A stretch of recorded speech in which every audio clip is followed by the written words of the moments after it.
ஆண்டவராகிய இயேசு கிறிஸ்துவின் கிருபையும் சமாதானமும் உங்கள் அனைவரோடும் கூட என்றென்றைக்கும் இருப்பதாக. தலைப்பு: நான் உன்னை விட்டு விலகுவதும் இல்லை, உன்னை கைவிடுவதும் இல்லை. ஞானவான்கள் ஆகாய மண்டலத்தில் பிரகாசிப்பார்கள். ஞானவான்கள் என்று சொல்லப்பட்டிருக்கிறது. ஞானத்தின் ஆவியால் நிரப்பப்பட்டவர்கள் சூரியனை போல வானத்தில் பிரகாசிப்பார்கள். அப்படி என்றால் புதிய வானம் புதிய பூமி உருவாக்கப்படும் போது இந்த ஞானத்தின் ஆவியை பெற்று ஆயத்தமாக்கப்பட்டிருக்கிற நாம், கர்த்தருடைய ஆவியை பெற்று நாம் உலக வாழ்க்கையை அற்பமாக எண்ணி கர்த்தருடைய சித்தத்திற்கு ஒப்பு கொடுத்து கர்த்தருடைய ஆவியை பெற்றுக்கொண்டு ஞானத்தினால் நிரப்பப்பட்டு தேவ சித்தத்தை நிறைவேற்றி பரிசுத்த வாழ்வு வாழ்ந்து நித்திய ஜீவனை அடைவது மட்டும் அல்ல நாம் ஆயத்தப்படுவது, அடுத்த உலகத்திற்கு, அடுத்த கர்த்தருடைய திட்டங்களுக்கு பயன்பட நாம் ஆயத்தமாக்கப்பட்டு கொண்டிருக்கிறோம். படித்து முடித்து வேலைக்கு செல்வது போல இந்த உலகத்தில் இருக்கும் வரைக்கும் நாம் படிக்கிற காலமா இருக்கிறது. நம் வாழ்க்கையின் முடிவு என்பது கற்றுக்கொள்ளும் காலம் முடிகிறது. அதன் பின்பு புதிய வானம் புதிய பூமியில் தான் நம்முடைய செயல்பாடுகள் இருக்க போகிறது. இதுதான் தெய்வ திட்டமா இருக்கிறது. இதற்கு ஆயத்தப்படுவதற்கு தான் கர்த்தர் இந்த வாழ்வை நமக்கு கொடுத்திருக்கிறார். ஏசாயா 11ஆம் அதிகாரம் 2ஆம் வசனம். இந்த வேத பகுதியில் ஆண்டவராகிய இயேசு கிறிஸ்துவின் மேல் பரிசுத்த ஆவியானவர் இருந்தார் என்று சொல்லப்பட்டிருக்கிறது. அவர் பிறப்பதற்கு முன்பாக சொல்லப்பட்ட தீர்க்க தரிசனம் இது. இந்த தீர்க்க தரிசன வார்த்தைகளில் ஆண்டவராகிய இயேசு கிறிஸ்து பிறப்பார் என்றும், இது சுமார் 500 வருடங்களுக்கு முன்பாக சொல்லப்பட்டது. அவர் மேல் கர்த்தருடைய ஆவியானவர் இருப்பார் என்றும் சொல்லப்பட்டிருக்கிறது. இப்படி பரிசுத்த ஆவியானவர் யார்? அவருடைய 7 ஆவிகளை குறித்து தியானிக்க போகிறோம். அதில் முதலில் ஞானத்தை அருளும் ஆவியானவர், அதாவது ஞானத்தையும் உணர்வையும் அருளும் ஆவியானவர் என்று 2 ஆவிகளையும் சேர்த்துதான் கொடுக்கப்பட்டிருக்கிறது ஒரே சமயத்தில். அதாவது இந்த வேத பகுதியை படிக்கும் பொழுது நாம் இஸ்ரவேலர்கள் பயன்படுத்துகிற குத்து விளக்கை நாம் சற்று நினைத்துக் கொள்ள வேண்டும். அந்த குத்து விளக்கு 7 அகல்களை கொண்டது. அதில் முதல் கீழிருந்து எண்ணெய் வரும் பொழுது முதல் 2 கிளைகள் பிரியும். அதுதான் ஞானத்தையும் உணர்வையும் அருளும் ஆவியானவர். இந்த உவமையாக அது குறிக்கிறது. ஞானத்தை அருளும் ஆவியானவர் எப்படிப்பட்டவர்? அவர் நமக்கு கிடைக்கும் போது, ஞானத்தின் ஆவியானவர் நம்மை நிரப்பும் பொழுது அது எப்படி, என்ன நடக்கும் என்பதை குறித்து தெளிவான விளக்கத்தை இந்த வேத பகுதியில் பார்க்கலாம். பரிசுத்த ஆவியானவரின் 7 ஆவிகள் என்று சொல்லும் பொழுது 7 ஆவிகளும் நமக்கு கொடுக்கப்படும் பொழுது நமக்குள் பரிசுத்தம் உண்டாகும். நமக்குள் பரிசுத்தம் உண்டாகும். நம்முடைய செயல்களில் பரிசுத்தம் உண்டாகும். நாம் எதை செய்தாலும், ஊழியம் செய்தாலும், வீட்டு வேலைகள் செய்தாலும், அலுவலக வேலையில் செய்தாலும், பேசினாலும், நடந்தாலும், அமர்ந்தாலும், என்ன செய்தாலும் அதில் ஒரு பரிசுத்தம் இருக்கும். அதுதான் பரிசுத்த ஆவியானவரின் 7 ஆவிகளை பெற்று செயல்படுகிற வாழ்க்கை. ஞானத்தின் ஆவியானவரை நாம் பெற்றிருக்கும் பொழுது நம்முடைய செயல்களில் எல்லாம் அந்த ஞானம் விளங்கும்.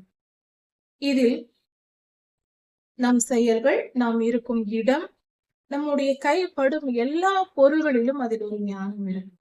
ஒவ்வொரு செயலிலும் நாம் பிறருக்கு ஊழியம் செய்யும் பொழுது, கர்த்தருடைய வார்த்தையை சொல்லும் பொழுது அதை விசுவாசிக்கிறவர்களுக்கும் நம்மிடத்திலிருந்து பரிசுத்த ஆவி, ஞானத்தின் ஆவியை அவர்கள் பெற்றுக் கொள்வார்கள். இந்த 7 ஆவிகளின் தன்மைகள் அப்படிதான்.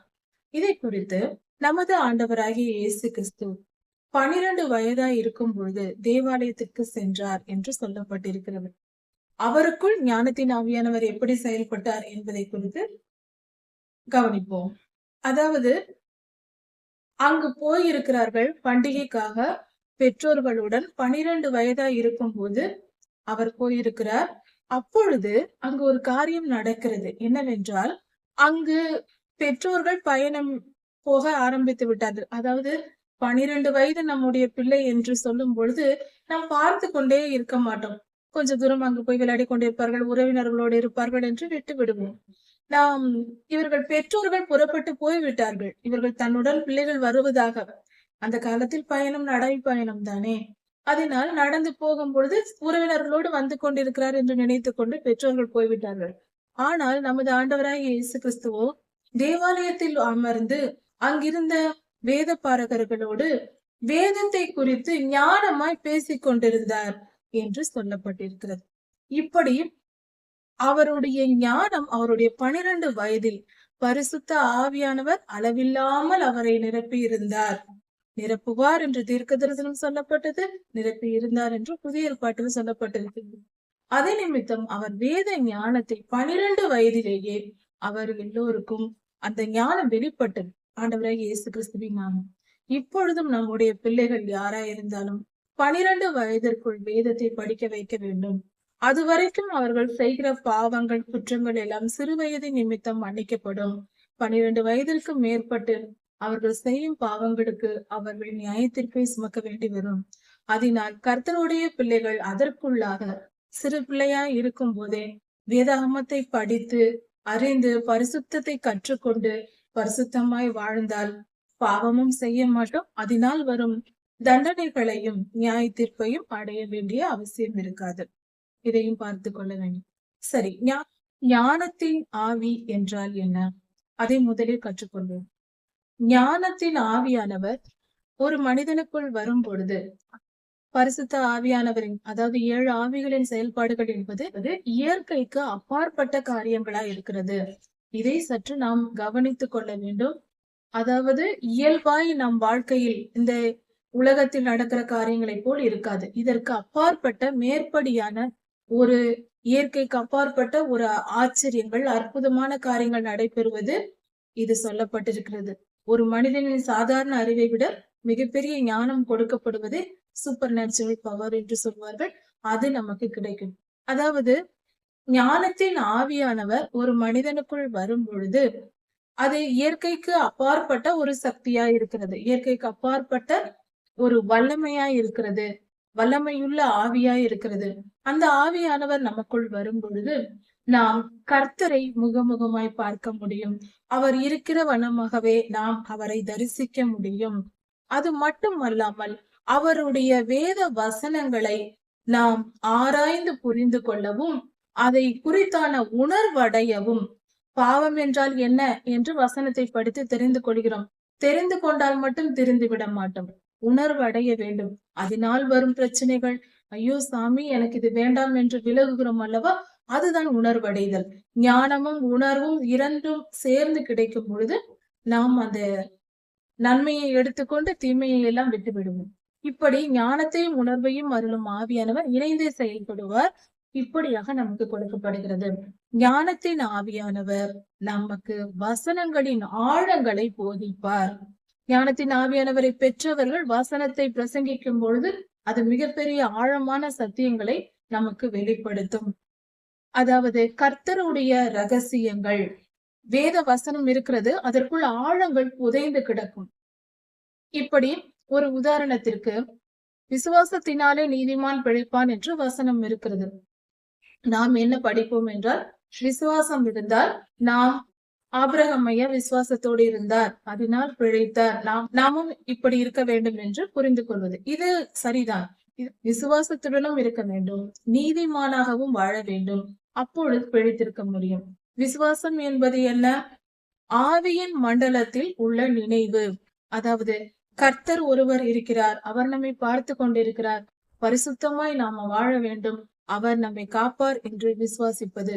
ஆபிரகாம் ஐயா 100 வயதிலும் தனக்கு குழந்தை கிடைக்கும் என்று விசுவாசித்தார், அதனால் குழந்தை பெற்றார். அது போல அது இயற்கைக்கு அப்பாற்பட்ட ஒரு காரியத்தை விசுவாசித்தார். அதுதான் விசுவாசம் என்பது.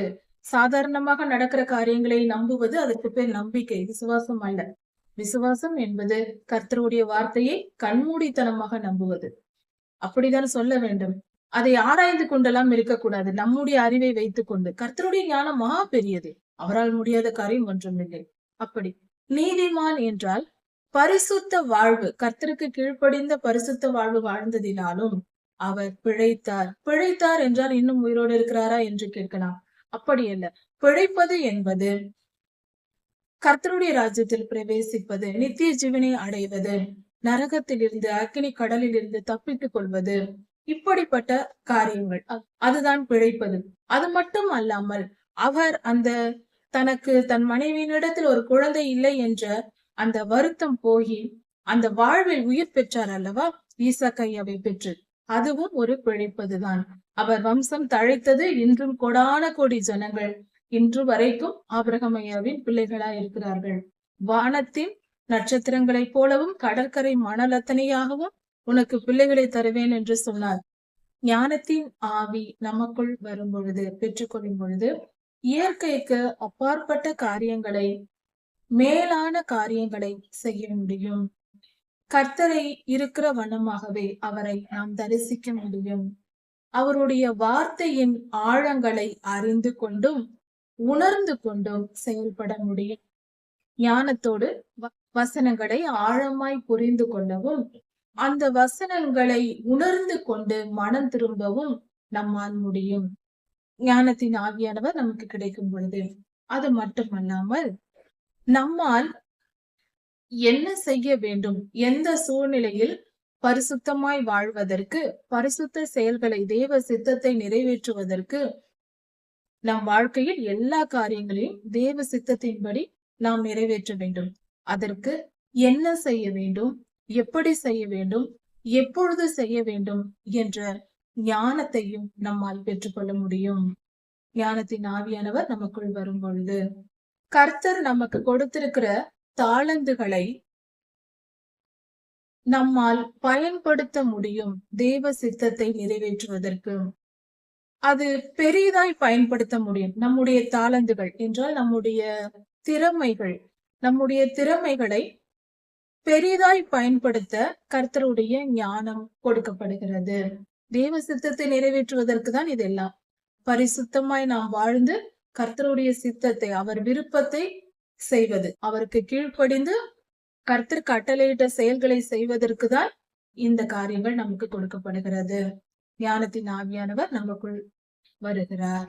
கர்த்தருடைய திட்டங்களை அதன் ஆழமாக மிக சிறந்ததாக செயல்படுத்த ஞானத்தின் ஆவியானவரை நாம் பெற்றுக்கொள்ள வேண்டும். அவர் நமக்குள் வரும்போது தேவ சித்தங்கள், அவருடைய திட்டம், கர்த்தர் வைத்திருக்கிற திட்டங்கள் எல்லாம் முழுமையாய், மிக சரியாய், துல்லியமாக நம்மால் செயல்படுத்த முடியும். கண்டுபிடிக்க முடியாத மிகப்பெரிய ஞானத்தையும், அந்த ஞானத்தின் பல அடுக்குகளையும், லேயர்ஸையும் நம்மால் உணர்ந்து கொள்ள, அதை புரிந்து கொள்ள கர்த்தருடைய ஞானத்தின் ஆவியானவர் நமக்கு உதவுவார். அப்படி நாம் புரிந்து கொண்டு அதை பயன்படுத்த, கர்த்தருடைய ஞானத்தை பயன்படுத்தி அவருடைய வல்லமையை பயன்படுத்தவும், கர்த்தருடைய ரகசியங்களை அறிந்து கொள்ளவும், பரலோக அனுபவங்களை பெறவும், பரலோகத்தில் உள்ள பல காரியங்களை புரிந்து கொள்ளவும் ஞானத்தின் ஆவியானவர் நமக்கு உதவுவார், சொல்லிக் கொடுப்பார். சுருக்கமாக சொல்ல வேண்டும் என்றால், ஞானத்தின் ஆவியானவர் நமக்குள் வரும் பொழுது கர்த்தருடைய ஞானத்தை விரிவாக, தெளிவாக, ஆழமாக நம்மால் புரிந்து கொள்ள முடியும். கர்த்தருடைய சித்தத்தை நிறைவேற்ற இது மிகவும் அவசியமா இருக்கிறது. தேவ சித்தத்தை நிறைவேற்றுவதற்கு ஞானத்தின் ஆவியானவர் நமக்கு கொடுக்கப்படுகிறார். அதன் மூலமாக நம்மால் ஆழமான வேத வசனங்களின் சத்தியத்தையும், ஆவிக்குரிய அனுபவங்களையும், பரலோக ரகசியங்களையும், கர்த்தருடைய இருதயத்தின் நினைவுகளால் நமக்கு அவர் சொல்ல நினைக்கிற வார்த்தைகளையும் நம்மால் உணர்ந்து புரிந்து கொண்டு மிக சரியாக செயல்பட கர்த்தருடைய ஆவியானவர் நமக்கு உதவுவார். கர்த்தருடைய ஞானத்தின் ஆவியை குறித்து நாம் இப்பொழுது பார்த்தோம், அவரின் செயல்பாடுகள். சரி, ஞானத்தின் ஆவியானவரால் செயல்படுத்தப்பட்ட, பயன்படுத்தப்பட்ட பரிசுத்தவான்களையும் அவர்கள் செயல்களையும் குறித்து சற்று ஆராய்ந்து பார்ப்போம். முதலில் ஞானம் என்றாலே நமக்கு நினைவுக்கு வருவது சாலமோன் ராஜா. ஏனென்றால் கர்த்தரிடத்தில் உலகத்தில் எந்த மனிதனும் பெற முடியாத ஞானத்தை கர்த்தரிடத்தில் பெற்றுக்கொண்ட ராஜாவாய் இருக்கிறார். அவர் இஸ்ரவேலின் ராஜாவாக இருந்தார். அவர் ஞானத்தை பெற்றுக்கொண்டார். அதை குறித்து நாம் அறிந்ததே. ஞானத்தின் ஆவியானவரை அவர் பெற்ற உடனே அவருக்கு ஒரு சோதனை நடந்தது, அந்த ஞானத்தை வெளிப்படுத்தும்படியாக. அதாவது அவர் ராஜ்யபாரம் பண்ணி கொண்டிருக்கிறார். தாவீது ஐயாவின் மரணத்திற்கு பின்பு அவர் சிறு வயதா இருக்கிறார். அந்த சமயத்தில் அவர் இந்த வரத்தை பெற்ற உடனே தேவாலயம் கட்டப்பட்டு பலிகள் செலுத்தப்பட்ட பின்பு, கர்த்தரிடத்தில் இந்த வரத்தை பெற்ற பின்பு, அந்த அரசவைக்கு 2 பெண்கள் வருகிறார்கள் ஒரு குழந்தையை தூக்கி கொண்டு. 2 பெண்களும் சொல்லுகிறார்கள், நாங்கள் இருவரும் ஒரே வீட்டில் இருந்தோம், எங்கள் இருவருக்கும் ஒரே சமயத்தில் குழந்தை பிறந்தது. நாங்கள் அருகில் குழந்தைகளை போற்றுக்கொண்டு இருவரும் படுத்திருந்தோம். ஒரு குழந்தை இறந்து விட்டது, இன்னொரு குழந்தை உயிரோடு இருக்கிறது. இருவரும் இதுதான் என் குழந்தை, இறந்தது உன் குழந்தை, உயிரோடு இருப்பது என் குழந்தை என்று போட்டி போடுகிறார்கள். இருவர்களும் நண்பர்கள் தான், தவறான வாழ்க்கை வாழ்கிற அந்த பெண்களா இருந்திருக்கிறார்கள். இப்படிப்பட்ட ஒரு நிகழ்வு அங்கு நடந்த பொழுது வழக்கு வருகிறது. சாலமோன் ராஜா என்ன சொல்வார் என்று அரசவையை எதிர்பார்க்கிறது. எப்படி இந்த குழந்தையை எந்த பொருளா இருந்தாலும் பிரித்து கொடுக்கலாம், உயிருள்ள குழந்தையை எப்படி இருவருக்கும் பங்கிட்டு கொடுப்பது, எந்த குழந்தை யாருடையது என்று எப்படி கண்டுபிடிப்பது, ஒரே சமயத்தில் பிறந்த குழந்தைகள். அதனால் இப்படிப்பட்ட ஒரு சோதனையான ஒரு சூழ்நிலை வந்த போது ஞானத்தையும் உணர்வையும் உடைய ஆவியானவரை பெற்ற சாலமோன் ராஜா உடனே தீர்ப்பு கொடுத்தார். என்ன சொன்னார் என்றால், ஒரு பெரிய வாளை எடுத்துக்கொண்டு வாருங்கள், இந்த குழந்தையை 2ஆக வெட்டி ஆளுக்கு பாதியாக கொடுத்து விடுங்கள் என்று சொல்லிவிட்டார். அரசவையே அதிர்ந்தது. இப்படி யாராவது சொல்வார்களா? பச்சிளம் குழந்தை, பிறந்து சில நாட்களே ஆன குழந்தை, அந்த குழந்தையை கொல்ல யாருக்குதான் மனம் வரும்? இப்படி சொல்லிவிட்டாரு என்று அதிர்ந்து பார்க்கிறார்கள். இப்படி அவர் சொன்ன உடனே அரசவை அதிர்ந்து நிற்கும் பொழுது அந்த 2 பெண்களில் ஒரு பெண் சொல்லுகிறாள், ஐயோ வேண்டாம், எனக்கு அந்த குழந்தை வேண்டாம், அந்த குழந்தை என் குழந்தை, அதை கொல்லாதிருங்கள் என்று கத்துகிறார். அந்த குழந்தை எனக்கு வேண்டாம் வேண்டும் என்று போட்டி போட்டு அரசவை வரைக்கும் வந்த பெண், எனக்கு அந்த குழந்தை வேண்டாம், ஏனென்றால் அவள் தாய், தன் பெற்ற குழந்தை அது. தனக்கில்லாவிட்டாலும் அடுத்தவரிடமாவது அந்த குழந்தை வாழ வேண்டும் என்றுதான் நினைப்பாள் அல்லவா? அதனால் அவள் சொன்னாள், அந்த குழந்தையை கொல்லாதிருங்கள், எனக்கு குழந்தை வேண்டாம், அவளை வைத்துக் கொண்டிருக்கட்டும், எனக்கு வேண்டாம், அவள் அந்த குழந்தையை மட்டும் கொன்று விடாதிருங்கள் என்று கத்தினார். அப்பொழுது சாலமோன் உடனே அந்த குழந்தையை எடுத்து கத்திய அந்த பெண்ணிடத்தில் கொடுங்கள், அவள்தான் உண்மையான தாய், ஏனென்றால் உண்மையான தாய் என்பதினால்தான் அவள் கதறுகிறாள். ஆனால் என் குழந்தை இறந்து விட்டது, இந்த குழந்தையையும் நாம் எடுத்துக்கொள்ள வேண்டும் என்று நினைத்த பொய்யை சொல்லிக் கொண்டிருந்தவள், அவளுக்கு அது துடிக்காது, ஏனென்றால் அது அவளுடைய குழந்தை அல்ல அல்லவா? உண்மையை கண்டுபிடிக்கதான் இப்படி ஒரு ஞானமான ஒரு செயலை ராஜா செய்தார், இப்படி ஒரு கட்டளை கொடுத்தார். இப்பொழுது உண்மை விளங்கிற்று. இது எவ்வளவு அருமையான தீர்ப்பா இருக்கிறது. இதுதான் ஞானம். சிக்கறுக்க முடியாத வாழ்க்கையின் பல காரியங்களை, கர்த்தருக்கேற்ற காரியங்களை, பரிசுத்த காரியங்களை இந்த இடத்தில் நீதி நிறைவேறுகிறது. அந்த உண்மையான பெண்ணுக்கு, உண்மையான தாய்க்கு அந்த குழந்தை கிடைக்க வேண்டும், அதுதான் நீதி, அதுதான் நியாயம். அதை சாலமோன் ராஜா செயல்பட, அந்த நீதியை நிறைவேற்ற கர்த்தருடைய ஞானத்தையும் உணர்வையும் அருளும் ஆவியானவர் அவருக்குள் இருந்து செயல்பட்டார். இப்படிதான் இந்த உலகத்தில் பரிசுத்தத்தையும் நீதியையும் நிறைவேற்ற, நாம் பரிசுத்தமாய் வாழ, பிறருக்கு நீதி செய்ய, இந்த பூமியில் நீதி நிறைவேற்றப்பட, நிலைநாட்டப்பட ஞானத்தையும் உணர்வையும் அருளும் ஆவியானவர் செயல்படுவார். அதாவது ஞானத்தையும் உணர்வையும் அருளும் ஆவியானவர் பரிசுத்த ஆவியானவரின் செயல்கள். அப்படி இருக்க அவர்தான் பரிசுத்த ஆவியானவர். பரிசுத்தத்தை உண்டு பண்ணுவார். ஞானமும் உணர்வும் இருக்கும் இடத்தில் பரிசுத்தம் உண்டாகும். எந்த இடத்தில் பாவம் இருக்கிறதோ அந்த இடத்தில் அறியாமை இருக்கும், முட்டாள்தனம் இருக்கும். எந்த மனிதன் பாவம் செய்கிறானோ அவனுக்கு அறிவு இருக்காது. முட்டாள்தான் பாவம் செய்வான். ஏனென்றால் முட்டாள்தனத்திற்கும் பாவத்திற்கும் நெருங்கிய தொடர்பு உண்டு. அதே போல பரிசுத்தத்திற்கும் ஞானத்திற்கும் நெருங்கிய தொடர்பு உண்டு. பரிசுத்த ஆவியானவர் ஞானத்தை தருகிறார். பரிசுத்த ஆவியை பெற்றவர்கள் ஞானமாய் செயல்படுவார்கள், பரிசுத்தமாய் வாழ்வார்கள். எதற்கு? பரிசுத்தத்திற்கு. ஆனால் பொல்லாத ஆவிகளோ ஒரு மனிதனின் அறிவை குருடாக்கும், சிந்திக்க விடாது, அவன் ஞானமாய் செயல்படுவதை தடுக்கும். பொல்லாத ஆவிகளால் பிடிக்கப்பட்டவர்கள் எதையும் படிப்பறிவு அதிகம் படிக்கவும் முடியாது, வாழ்க்கையில் எந்த செயலையும் சரியாய் செய்ய முடியாது. அதிகமான மனிதர்கள் சிறு வயது முதல் சில பேர் சொல்வார்கள், எனக்கு படிப்பே வராது என்று சொல்வார்கள். அவர்கள் மூளையை மழுங்க வைத்திருப்பது. எல்லா மனிதருக்கும் ஒரே விதமான வல்லமையுடைய ஞானம்தான் ஒவ்வொருவருக்கும் கர்த்தர் கொடுத்திருக்கிறார். ஆனாலும் சில பேர் சிறப்பாக செயல்படுவார்கள், சிலரோ ஞானமற்று இருப்பார்கள், முட்டாளாய் இருப்பார்கள், படிப்பேறாது, வாழ்க்கையில் எந்த வெற்றியும் காண மாட்டார்கள், மிகவும் தோல்வியையும் வேதனையுமே பெற்றுக் கொண்டிருப்பார்கள். காரணம் என்ன? அவர்களுடைய ஞானம் மறைக்கப்படுகிறது, இருளால் மூழ்கப்படுகிறது. காரணம் பாவ எண்ணங்கள். பொல்லாத ஆவிகளுக்கு இடம் கொடுக்கும் பொழுது பாவம் செய்தால் பொல்லாத ஆவிகள் வரும். அது மனிதனின் ஞானத்தை மறைத்து விடும். ஆனால் பரிசுத்த ஆவியானவர் நமக்குள் வரும்போது ஞானத்தையும் உணர்வையும் கொடுத்து நம்மை பரிசுத்த வாழ்வு வாழ வைப்பார். பரிசுத்த காரியங்களை, தேவ சித்தத்தை நிறைவேற்ற வைப்பார். எந்த மனிதன் தேவ சித்தத்தை நிறைவேற்றி பரிசுத்தமாய் தன் வாழ்க்கையில் வாழ்ந்து முடிக்க வேண்டும் என்றாலும் பரிசுத்த ஆவியானவரின் துணை தேவை. ஞானமும் உணர்வும் அருளும் ஆவி இருக்கும் பொழுது நாம் ஞானமாய் காரியங்களை புரிந்து கொண்டு பரிசுத்த செயலை செய்ய முடியும். இது சாலமோன் ராஜாவின் வாழ்க்கை. அதற்கு அடுத்தது தானியேல் புஸ்தகத்தை நாம் பார்க்கும் பொழுது தானியேல், அனனியா, மிஷாவேல், அசரியா இவர்களை பற்றி நினைக்காமல் இருக்க முடியாது ஞானம் என்றாலே. ஏனென்றால் இவர்கள் இஸ்ரவேலர்களாய் இருந்தார்கள், யூதர்களாய் இருந்தார்கள்.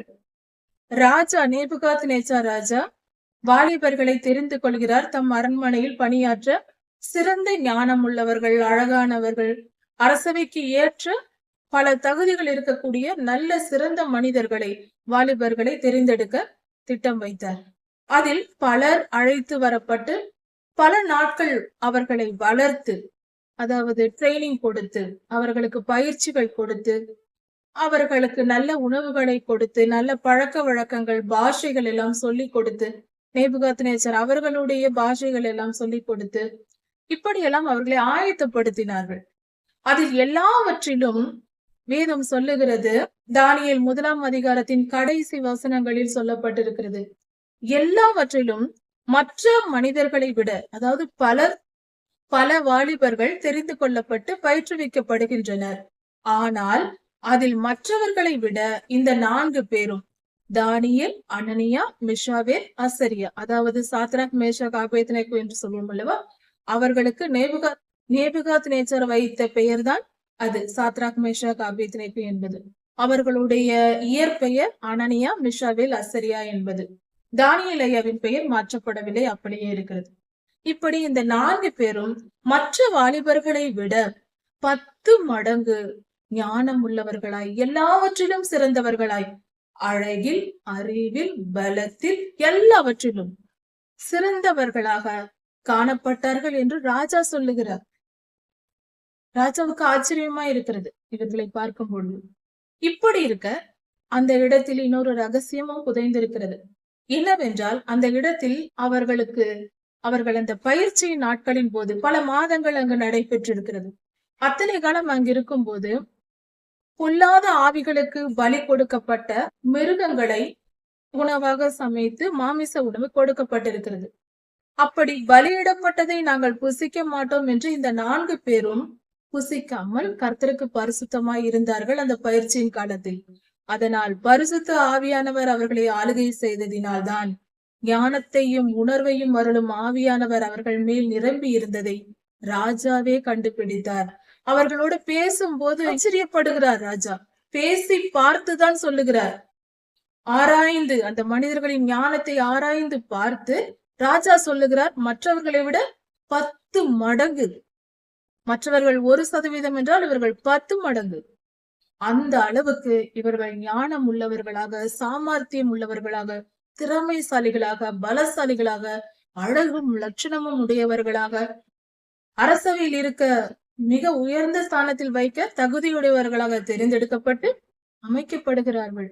அப்படியே அவர்கள் மந்திரிகளாக, பிரதம மந்திரியாக நியமிக்கப்படுகிறார்கள். பெரிய பதவிகள், அந்த காலத்தில் இருந்த பெரிய பதவிகளில் இந்த 4 பேரும் நியமிக்கப்படுகிறார்கள். ராஜாவே நியமிக்கிறார். அப்படி என்றால் அதற்கு காரணம் அவர்கள் அந்த பொல்லாத ஆவிகளுக்கு பலியிடப்பட்ட உணவை புசித்திருந்தால் பொல்லாத ஆவிகள் இவர்கள் மூளையையும் மழுங்கடித்திருக்கும், இருளடைய பண்ணி இருக்கும், இவர்களுக்குள் இருந்த ஞானம் போயிருக்கும். இவர்கள் அதிலிருந்து தங்களை காத்து கொண்டதினால் பரிசுத்த ஆவியானவர், அந்த உணர்வு அவர்களுக்கு பரிசுத்த ஆவியானவரே தருகிறார். கர்த்தரிடத்தில் இருந்த பக்தி வைராக்கியத்தை நிமித்தம் கர்த்தரே அந்த ஆவியானவரை கொடுக்கிறார். ஞானத்தையும் உணர்வையும் அருளும் ஆவி.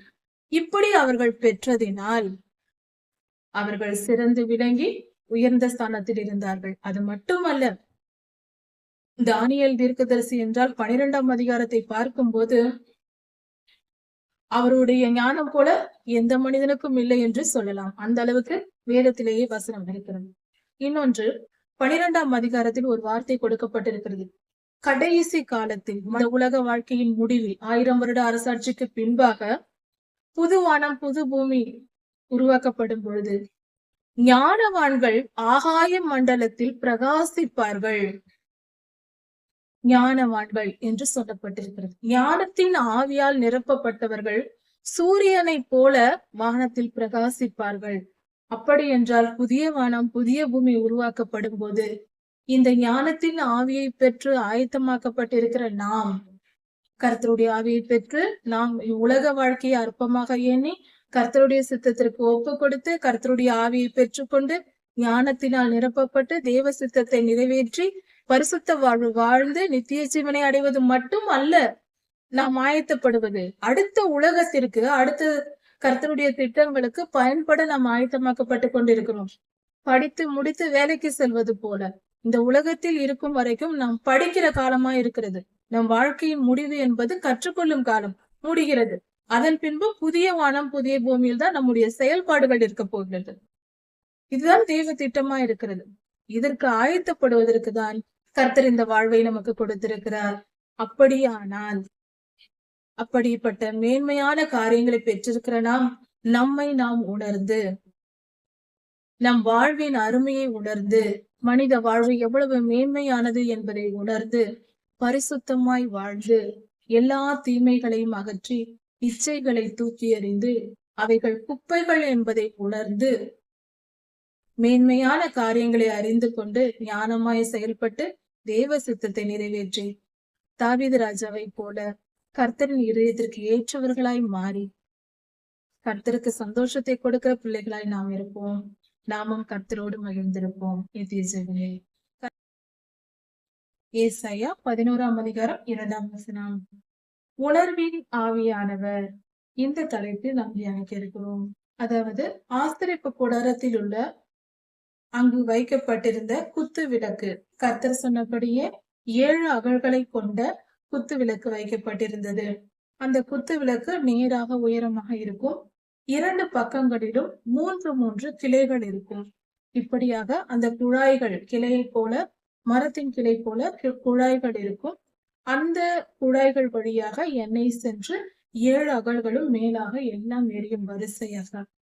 இந்த குத்து விளக்கை நினைவில் வைத்துக் கொண்டு இந்த வேத பகுதியை நாம் தியானிக்க வேண்டும். குத்து விளக்கின் அடியில் இருக்கிற கிண்ணத்தில் எண்ணெய் ஊற்றப்படும் பொழுது முதலில் அந்த எண்ணெய் உயர உயர அந்த திரியின் வழியாக 2 கிளைகளுக்குள், அடியில் இருக்கிற முதலில் இருக்கிற 2 கிளைகளுக்குள் செல்லும். வலதுபுறம் ஒன்றும் இடதுபுறம் ஒன்றுமாக 2 கிளைகள் இருக்கும். அந்த குழாய்களின் வழியாக எண்ணெய் செல்லும் பொழுது முதலில் வலது பக்கத்தில், நமக்கு வலது பக்கத்தில் இருக்கிற குழாயை, அந்த அகலின் பொருள் என்னவென்றால் ஞானத்தின் ஆவியானவர். கடைசியில் இடது பக்கத்தில் இருக்கிற குழாயின், அதாவது ஒரே சமமான பகுதியிலிருந்து 2 குழாய்கள் பிரிந்து செல்லும் குத்து விளக்கிலிருந்து. அப்படி என்றால் நமக்கு இடது பக்கமாய் இருக்கிற குழாயை குறித்து சொல்லும் பொழுது அது உணர்வின் ஆவியை குறிக்கிறது. ஞானத்தையும் உணர்வையும் அருளும் ஆவியானவர் நமக்கு ஒரே சமயத்தில் கொடுக்கப்படுகிறார். அவருடைய தன்மை ஒன்றாயிருக்கிறது. ஞானம் தருவார், உணர்வையும் தருவார். ஞானத்தினால் நாம் புரிந்து கொள்கிறோம், உணர்வினால் மனம் திரும்பி நாம் அதை செயல்படுத்த முடியும். உணர்வு இருந்தால்தான், ஞானத்தினால் நம்மால் புரிந்து கொள்ள மட்டும்தான் முடியும். அதை செயல்படுத்த வேண்டும் என்றால் உணர்வடைய வேண்டும். அந்த உணர்வு உணர்வின் ஆவியானவரால் நமக்கு கொடுக்கப்படுகிறது.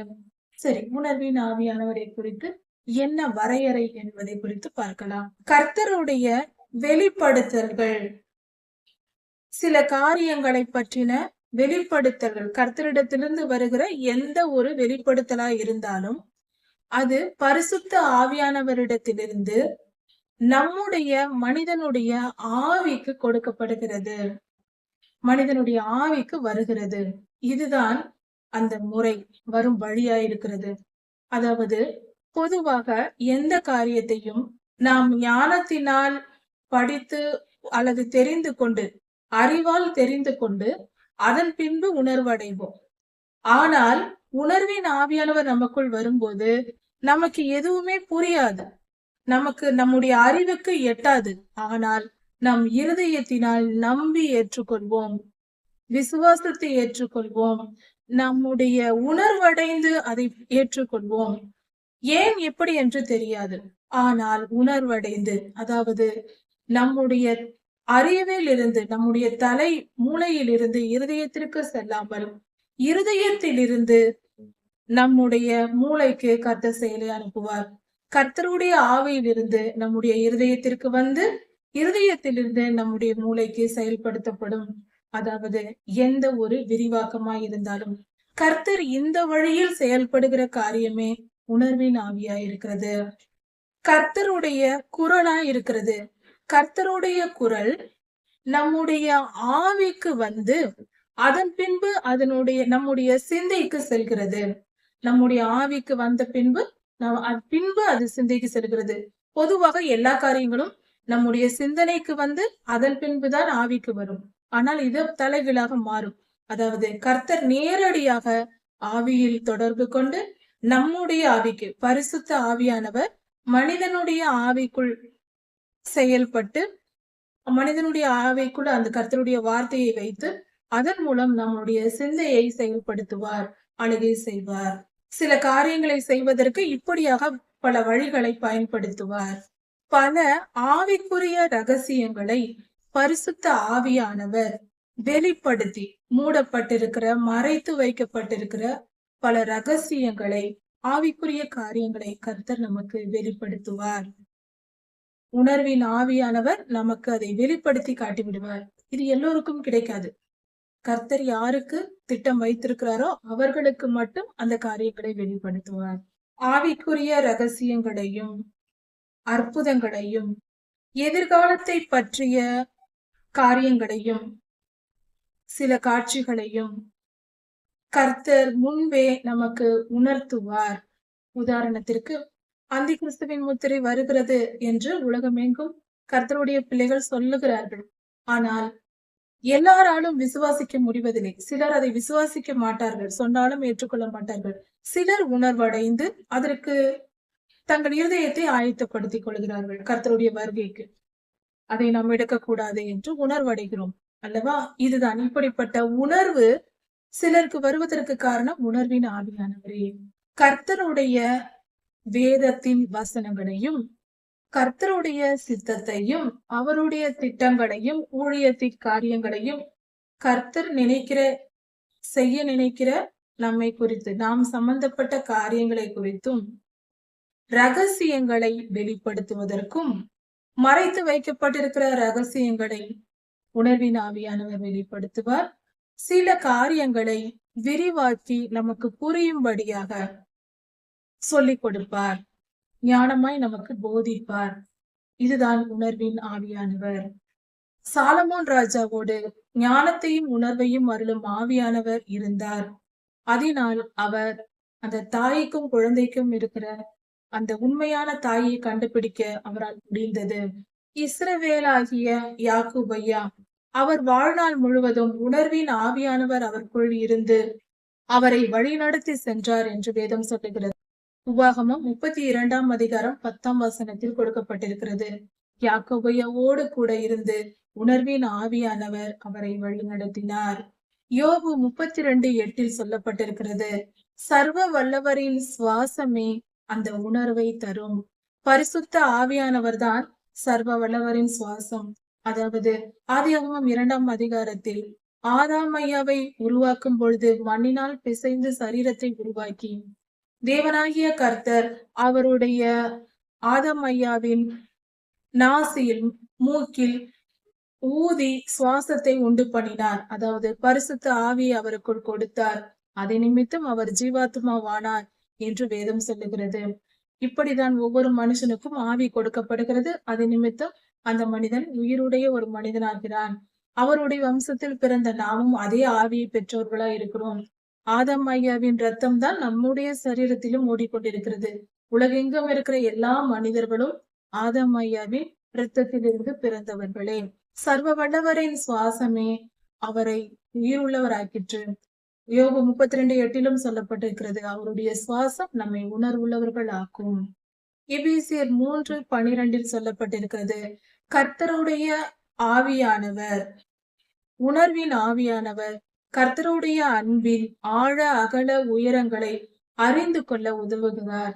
அவருடைய உணர்வின் ஆவியானவர் நமக்குள் வரும்பொழுதுதான் கர்த்தரின் அன்பை நம்மால் புரிந்து கொள்ள முடியும்.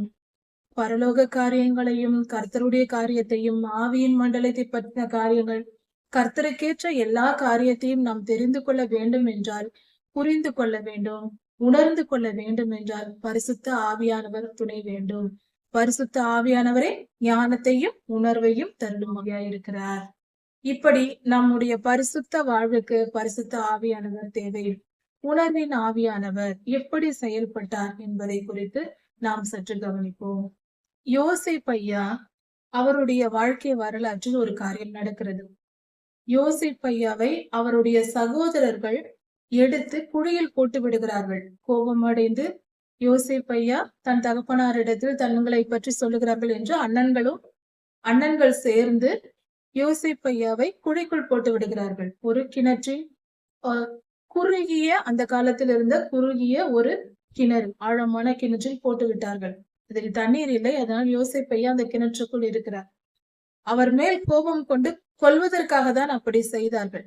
அந்த சமயத்தில் வெளியிலிருந்து வந்த யூதா, அதாவது யோசேப்பு ஐயாவின் அண்ணன் யூதா என்ன செய்தார் என்றால், ஒரு காரியத்தை அந்த இடத்தில் செய்கிறார். தன் சகோதரர்களிடத்தில் பேசி, நம்முடைய சகோதரனுடைய இரத்த பழிக்கு நாம் ஏன் உடன்பட வேண்டும்?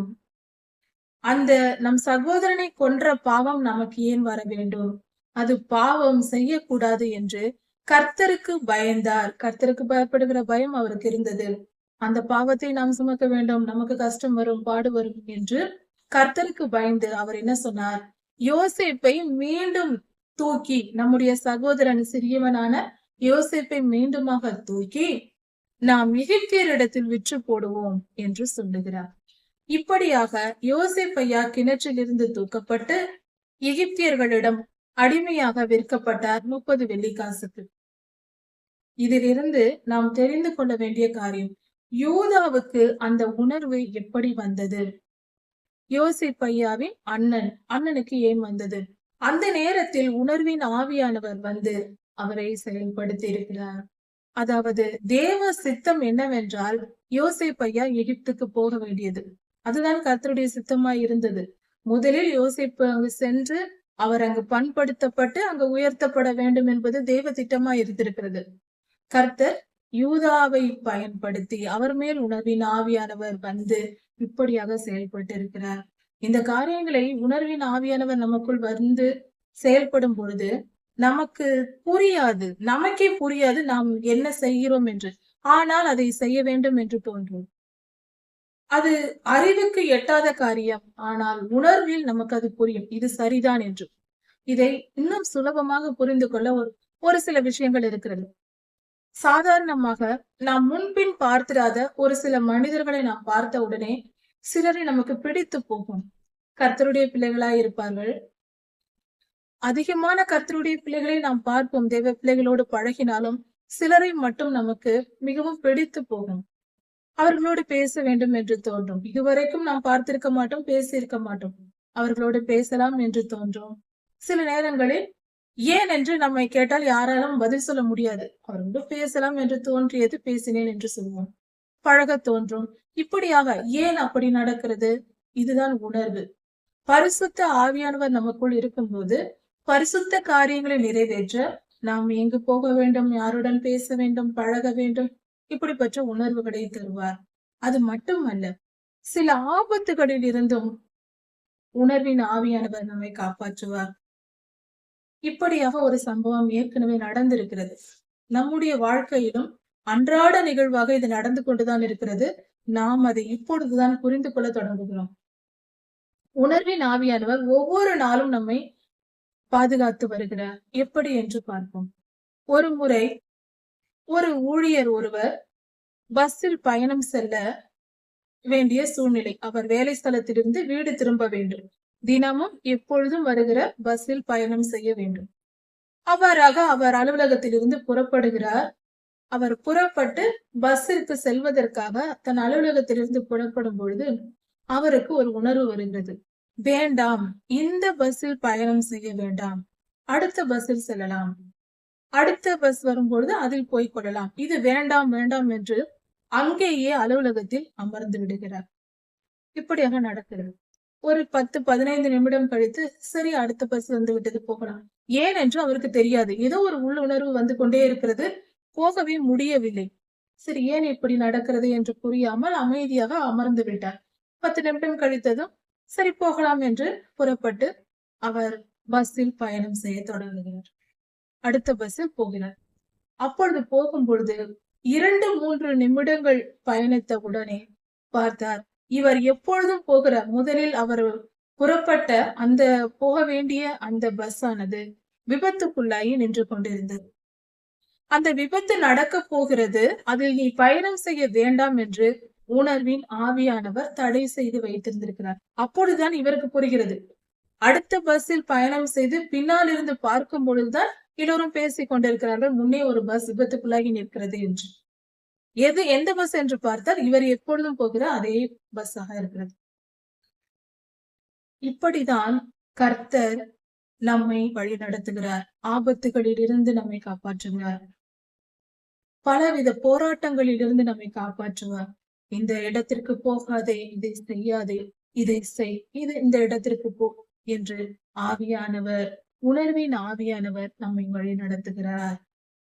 அதை கேட்டு நாம் அந்த உணர்வுகளுக்கு இடம் கொடுத்து நாம் பரிசுத்த ஆவியானவரின் சொல் கேட்டு நடக்கும் பொழுது நாம் பாதுகாக்கப்படுகிறோம். எல்லாவித காவலோடும் பாதுகாக்கப்படுவோம். அதே சமயத்தில் பரிசுத்த காரியங்களை நல்லபடியாக செய்து முடிக்கவும் முடியும்.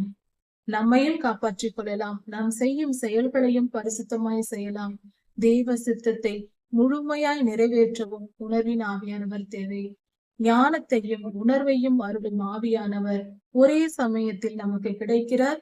அது அந்த குத்து விளக்கின் அடியில் இருக்கிற முதல் 2 குழாய்களை நினைவுபடுத்துகிறது, ஓமையாக இருக்கிறது. அடுத்ததாக இன்னொரு ஆண்டவராகிய இயேசு கிறிஸ்துவின் வாழ்க்கையில் நடந்த சம்பவத்தை பார்ப்போம். அதாவது பரிசுத்த ஆவியானவர் அளவில்லாமல் அவர் மேல் இருந்தார் என்று வேதம் சொல்லுகிறது. ஆண்டவராகிய இயேசு கிறிஸ்து மனித அவதாரத்தில் இருக்கும் பொழுது பரிசுத்த ஆவியானவர் அளவில்லாமல் இருந்தார் என்று சொல்லப்பட்டிருக்கிறது. அப்படி என்றால் கர்த்தருடைய 7 ஆவிகளும் அவர் மேல் செயல்பட்டார் என்று சொல்லப்பட்டிருக்கிறது. நாம் முதலில் பார்த்தோம், ஞானத்தின் ஆவியானவர் அவருடைய 12ஆம் வயதிலேயே வெளிப்பட்டார் என்று. ஆண்டவராகிய இயேசு கிறிஸ்து பெற்றோர்களுடன் தன்னுடைய 12ஆம் வயதில் எருசலேமில் பண்டிகை கொண்டாட தேவாலயத்திற்கு சென்றார். அப்பொழுது அங்கு வேதபாரகரோடும் மற்ற பெரியோர்களோடும் பேசி வேதத்தை குறித்து விளக்கமாக அவர்கள் சொல்லிக் கொண்டிருக்கும் பொழுது, வேதத்தை குறித்து, வேத வசனங்களை குறித்து அவர் விவாதிக்கும் பொழுது, வேத வசனங்களை குறித்து நமது ஆண்டவராக இயேசு கிறிஸ்து பேசியதை பார்த்து வேத பாரகர்கள் எல்லாம் ஆச்சரியப்பட்டார்கள். சிறு பையனாய் இருக்கிறார், படிப்பறிவு இல்லாதவராய் இருக்கிறார், இவர் எப்படி இப்படிப்பட்ட காரியங்களை போதிக்கிறார், எப்படி இதற்கெல்லாம் விளக்கம் சொல்லுகிறார், நமக்கே புரியவில்லை.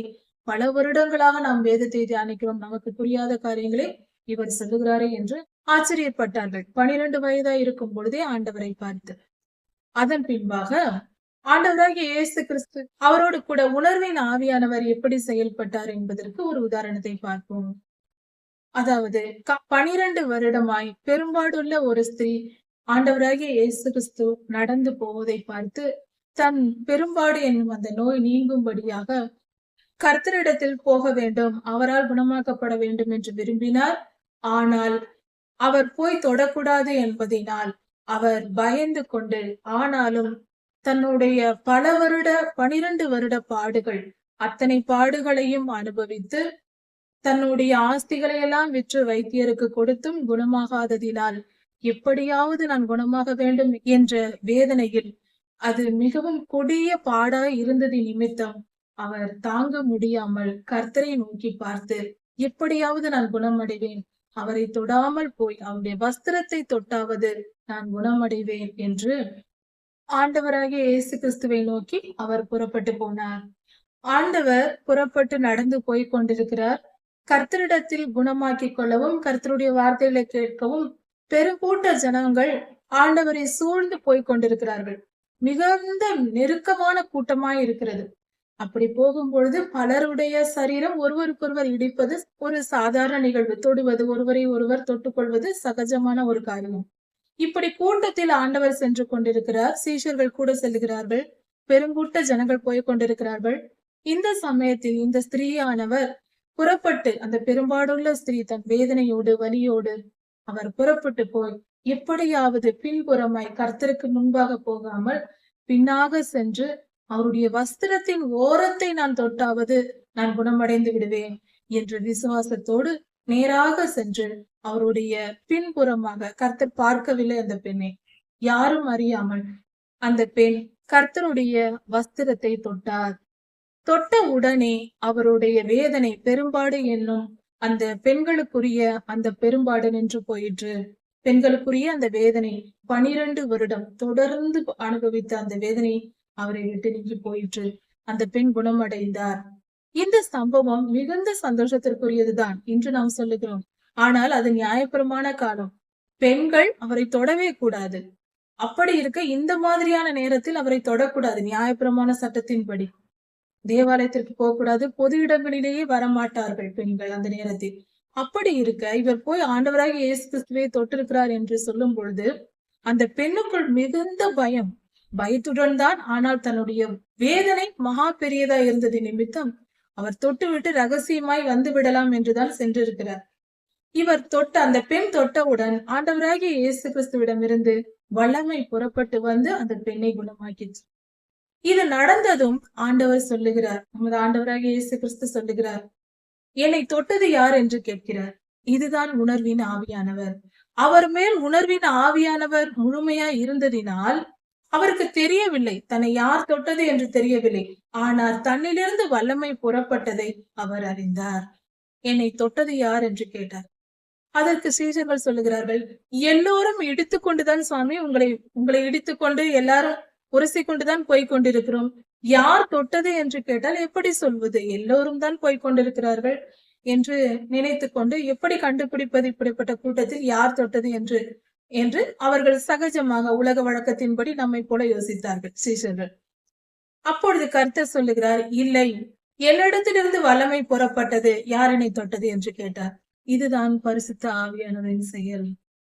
அப்பொழுது அந்த பெண்மணி, குணமான அந்த பெண் ஓடி முன்பாக வந்து கர்த்தரிடத்தில், ஏனென்றால் கர்த்தர் சபித்து விடுவாரோ என்று பயந்து நடுங்கி கொண்டு, கர்த்தாவே என்னை மன்னியும், என்னுடைய பாடு 12 வருடமாய் நான் பெரும்பாடுபட்டேன், என் சொத்தெல்லாம் அழிந்தது, விற்று வைத்தியம் பார்த்தேன், என்னால் வாழ முடியவில்லை, கடைசியாக உம்மிடத்தில் வந்து நான் சுகம் பெற்றுக் கொள்ள வேண்டும் என்று உம்முடைய வஸ்திரத்தை நான் தான் தொட்டேன், என்னை மன்னியுங்கள் என்று பயத்துடனும் நடுக்கத்துடனும் வந்து அந்த பெண் கேட்டார். அப்பொழுது கர்த்தர், பயப்படாதே, என்னிடத்திலிருந்து வல்லமை புறப்பட்டது, நீ குணமானாய் என்று கர்த்தர் சொல்லி அந்த பெண்ணை ஆசீர்வதித்து அனுப்பினார். அவரை சபிக்கவெல்லாம் இல்லை, கர்த்தர் சபிக்கவில்லை. ஏனென்றால் கர்த்தர் அந்த பெண்ணின் பாவங்களை மன்னித்தது நிமித்தமே அவர் குணமானார். இது உணர்வின் ஆவியானவரின் செயல்பாடாய் இருக்கிறது. இப்படிதான் அவருக்கு அறிவால் தெரியாவிட்டாலும் உணர்வால் அவர் புரிந்து கொண்டார், நம்மிடத்தில் யாரோ வல்லமையை பெற்றுக் கொள்கிறார்கள் என்பதை. இதுதான் உணர்வின் ஆவியானவரின் செயல்பாடு. இப்படி நம் வாழ்க்கையில் ஒவ்வொரு நேரத்திலும் இன்றும் நாம் அனுபவித்துக் கொண்டுதான் இருக்கிறோம். என்னவென்று இப்பொழுதுதான் புரிந்து கொள்கிறோம். நம் வாழ்க்கை, மனித வாழ்க்கை என்பது பல ரகசியங்களால் நிறைய பெற்றது. மனிதர்கள் யாரும், எல்லோரும் வாழ்கிறோம், ஆனால் வாழ்வை புரிந்து வாழ்கிறவர்கள் எத்தனை பேர்? ஏன் பிறக்கிறோம்? ஏன் மறிக்கிறோம்? என்ன நடக்கிறது? நம் வாழ்க்கை நிகழ்வுகள் எதற்கு? ஏன் இந்த சூழ்நிலையில் நாம் இருக்கிறோம்? இதை பற்றி எல்லாம் காரணம் இருக்கிறது. எல்லாவற்றிற்கும் காரணம் இருக்கிறது. எல்லாம் மிக சரியாய் நடந்து கொண்டிருக்கிறது. தேவ சித்தத்தின்படி, தேவ திட்டத்தின்படி கர்த்தருடைய ஆவியானவரே எல்லாவற்றையும் செயல்படுத்தி கொண்டிருக்கிறார். அப்படி இருக்க நம் வாழ்வின் மேன்மையை உணர்ந்து, அருமையை உணர்ந்து, கர்த்தரின் திருக்கரங்களால் படைக்கப்பட்ட நாம் பயபக்தியுடன் கர்த்தருக்கு கீழ்ப்படிந்து வாழ வேண்டும். கர்த்தருடைய அன்பை புரிந்து கொள்ள வேண்டும். கடைசி காலத்தில் வாழ்ந்து கொண்டிருக்கிறோம் நாம். இப்பொழுது உணர்வின் ஆவியானவர், ஞானத்தையும் உணர்வையும் அருளும் ஆவியானவர் நமக்கு எவ்வளவாய் தேவை என்பதை உணர்ந்து கொள்வோம். அந்தி கிறிஸ்துவை எதிர்த்து போராட வேண்டிய காலம். கடைசி கால ஆபத்துகள், பொல்லாத ஆவிகள் முன்பிருந்தது போல அல்ல. இப்பொழுது எக்கச்சக்கமாய் கணக்கில்லாமல் பெருகி இருக்கிறது. தீங்கு பெருகி இருக்கிறது. கடைசி காலத்தில் என்னென்ன நடக்கும் என்று சுவிசேஷ புஸ்தகங்களில் சொல்லப்பட்டிருக்கிறதோ அத்தனையும் நடந்து கொண்டிருக்கிறது. அதை நாம் கவனித்துக் கொண்டிருக்கிறோம். ஒவ்வொரு நாளும் ஒவ்வொரு காரியங்களும் மிக ஆபத்தாய் இருக்கிறது.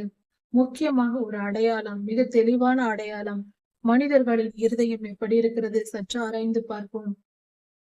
ஒரு 20-30 வருடங்களுக்கு முன்பாக மனிதர்களின் வாழ்க்கை எப்படி இருந்தது? ஒருவரில் ஒருவர் அன்பாய் இருந்தார்கள். எளிமையான உணவு பழக்கம் இருந்தது. எளிமையான வாழ்க்கை முறை இருந்தது. ஒருவர் ஒருவர் அன்பு கூற வேண்டிய ஒரு சூழ்நிலை இருந்தது.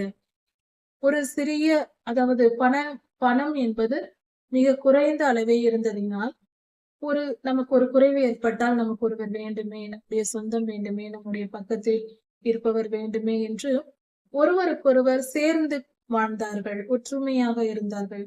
இப்பொழுதோ பணம், பெருமை அதிகமாய் பெருகிற்று.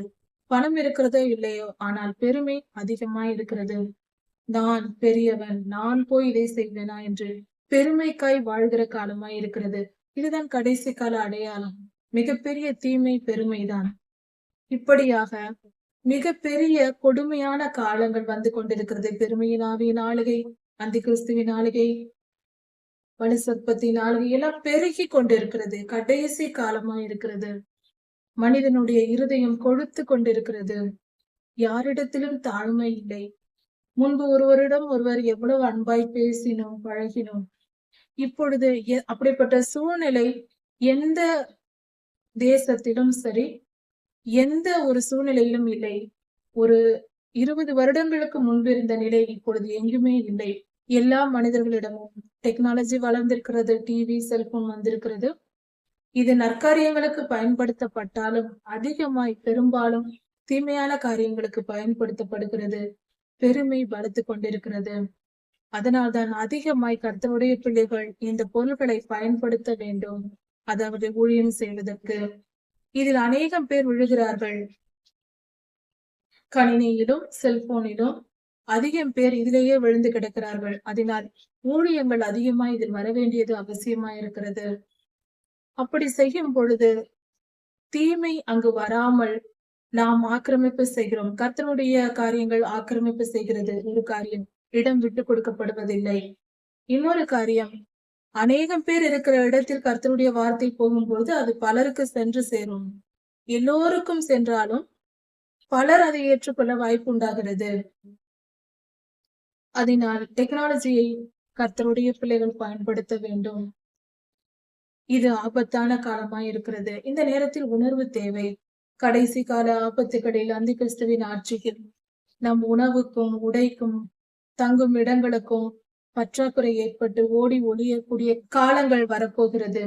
அந்த சமயத்தில் பரிசுத்த ஆவியானவரின் வழி நடத்துதல், ஞானத்தையும் உணர்வையும் அருளும் ஆவியானவரே நம்மை உணர்த்துவார். இந்த இடத்திற்கு செல்லுங்கள், அங்கு உங்களுக்கு பாதுகாப்பு இருக்கிறது, உணவு இருக்கிறது, நீங்கள் அங்கு பாதுகாப்பா இருக்கலாம் என்று உணர்த்துவார். அப்பொழுது நாம் எந்த ஆராய்ச்சியும் செய்யாமல் உணர்வடைந்து அங்கு போக வேண்டும். அதற்கு பரிசுத்த ஆவியானவரால் நாம் நிரப்பப்பட்டிருக்க வேண்டும். கர்த்தருடைய 7 ஆவிகளையும் பெற்றிருந்தால் மட்டுமே, ஞானத்தையும் உணர்வையும் அருளும் ஆவியானவர், ஆலோசனையும் பலனையும் அருளும் ஆவியானவர், அறிவையும் கர்த்தருக்கு பயப்படுகிற பயத்தையும் அருளும் ஆவியானவர், கர்த்தருடைய ஆவியானவர். கர்த்தருடைய 7 ஆவியையும் பெற்றிருந்தால்தான் நாம் கடைசி காலத்தில் தப்பி பிழைக்க முடியும். கடைசி கால போராட்டங்களில் இருந்து. அதனால் தயவு கூர்ந்து பரிசுத்த வாழ்வை மேற்கொள்வோம். கர்த்தரிடமாய் நம் இருதயத்தை திருப்புவோம். மனம் திரும்புதல் நம்மை வாழ வைக்கும். நம் மூலமாக பலரை வாழ வைக்கும். வாழ்க்கை ஒரு முறைதான். நம்மையும் காப்பாற்றிக் கொண்டு பிறரையும் காப்பாற்ற, பலரை காப்பாற்ற முயற்சி செய்வோம். கர்த்தரின் சேனையாக செயல்படுவோம். சுகபோக வாழ்க்கை வேண்டாம். செயல்படுகிற யுத்த வீராங்கனைகளாய் மாறுவோம். கர்த்தருக்கு பிரியமாய் நடப்போம். பரிசுத்த வாழ்வே வீர வாழ்க்கை. அதை புரிந்து கொள்வோம். பாவத்திற்கு எதிரான போராட்டத்தை போராடி வீரமாய் வாழ்ந்து பரிசுத்த வாழ்வை மேற்கொள்வோம். எல்லா பாவங்களையும் இச்சைகளையும் தூக்கி எறிந்து நீதியும் நியாயத்தையும் நடப்பிப்போம். கர்த்தருடைய சாயலாய் படைக்கப்பட்ட நாம் கர்த்தரை போல அவருடைய சித்தத்தை நிறைவேற்றுவோம். கர்த்தர்களை ஆசீர்வதிப்பாராக. இதன் தொடர்ச்சியை அடுத்த செய்தியில் பார்க்கலாம். மாரநாதா.